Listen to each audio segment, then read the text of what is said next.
Hi everyone, Carmina here from BSCM 2.18, and for today's video, I am going to answer some of the questions about my subject Amadeus. And if you are interested about my answers, please keep on watching.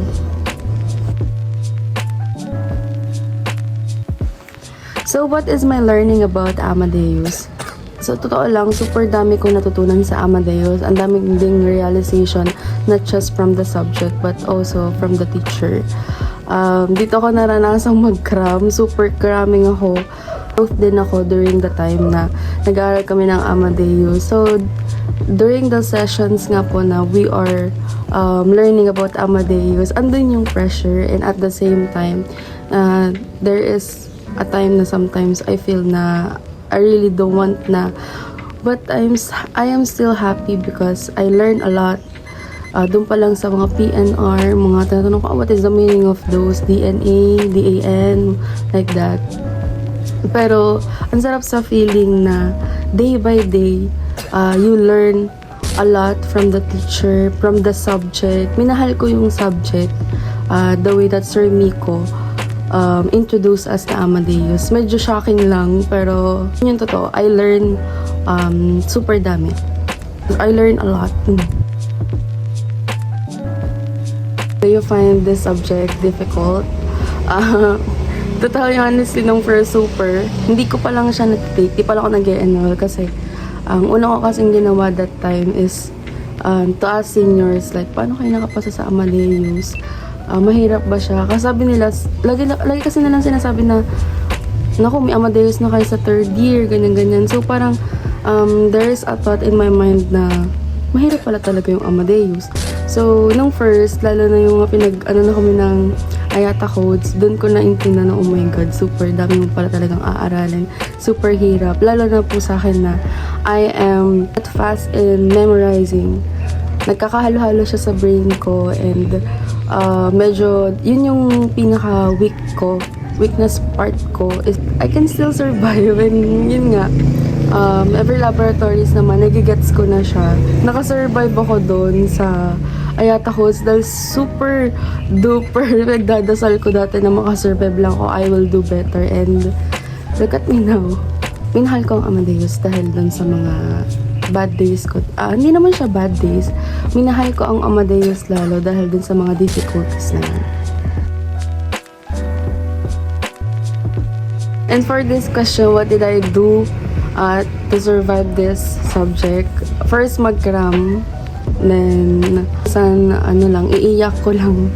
Nung first kasi, dahil sa sobrang pressure ko, parang parang napapaisip ko, paano talaga ako makakasurvive.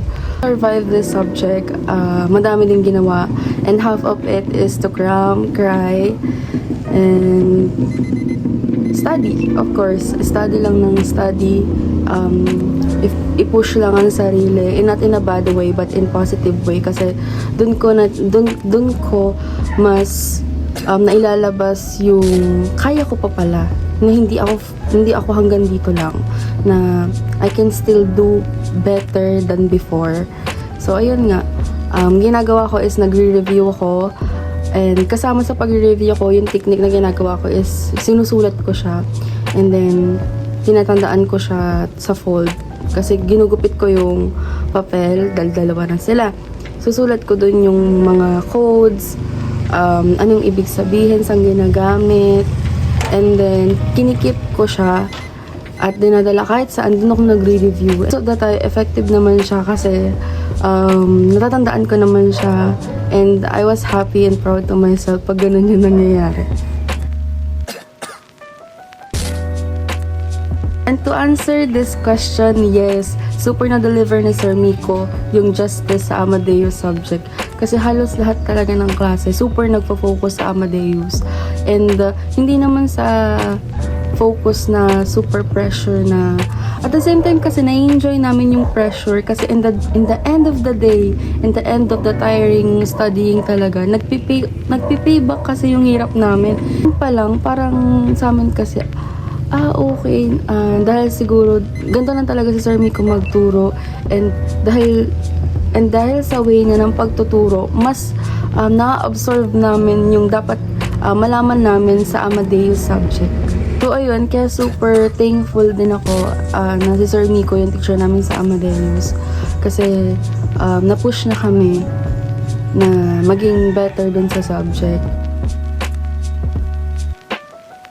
Yes, na-meet ni Sir yung expectation namin lahat sa kanya. Lagpasan pa. Expectation ko kay Sir na sana madami matutunan. Yes, super duper dami namin natutunan sa kanya. Lalo na sa subject na tinuturo niya. Super dami. Minsan kahit wala na dun yung mga experience niya sa subject na yon na binabahagi niya sa amin, is super laki talaga. Super laki ng tulong niya sa amin. And nag-serve as guide talaga siya para mas maintindihan namin. About teaching Amadeus naman, siguro, kung i-rate ko siya from 1 to 10, siguro mga 8. I still doubt myself dun sa hindi pa ako ganun ka-confident.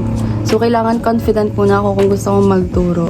So, para ma-inspired din naman kasi kung hindi ako confident sa sarili ko and then ituturo ko sa iba, baka hindi rin sila maging tiwala sa akin. Kailangan tiwala muna ako bago ko ituro sa kanila.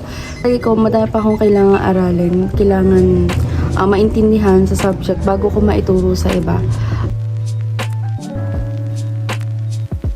So, in terms of the benefits of Amadeus sa aming mga tourism student, super laki niyang tulong, lalo na mostly sa amin ay naghahangad ng mag-work sa airline, and alam naman natin na gamit na gamit siya sa airline industry. And so of course pagka meron kang knowledge, lalo na kung Amadeus passer ka, malaking advantage yun sa'yo, stepping stone na yun for you to work in the airline industry. Ayun, super laki talagang tulong ng pagkakaroon ng subject na Amadeus sa mga tourism student. Sa mga second year student dyan, huwag kayong matakot na i-take yung Amadeus. Huwag kayong matakot if makakaramdam kayo ng pressure. Of course, talagang darating yung time na you will feel doubt to yourself na kaya ko ba? Kasi bago pa lang sa atin, talagang mangingilala kayo sa subject, pero maniwala kayo. Maniwala kayo sa aming mga malapit ng matapos or tapos sa Amadeus. Super dali ng Amadeus pagka pinagtuunan mo ng pansin, pinaglaanan mo ng oras, minahal mo habang inaaral mo. Don't promise. Kasi magpipayback naman siya sa'yo eh. Super sarap kaya na nakaka-survive ka sa mga laboratories mo. Hindi mo man ma-perfect pero ginawa mo yung best mo. Super sarap sa pakiramdam. What more pa pagka super pinagtuunan mo ng pansin then perfect score ka. Doon, okay lang na makaramdam ng pressure, part yan ng buhay, part yan ng pagiging estudyante, lalo na you are in the tourism industry. Ikaw, kailangan mo lang ng lakas ng loob, kailangan lagi yan. Ready ka, handa ka. Yun lang yun. Yun lang yung kailangan ng isang tao na magte-take ng Amadeus subject. Kailangan matatag ang loob mo. Ihanda ang sarili sa rejections and mahalin mo lang yung subject. Promise mapipayback sa'yo yan. And ayun, good luck sa mga second year student. Kaya niya yan. Naninayangan namin and I know mas kakayanin nyo ngayon. So doon na po nagtatapos yung video ko. Ayun lang. Thank you so much for watching the video and sana nasagot ko ng tama yung mga question. Yun lang po. Bye-bye. Thank you so much.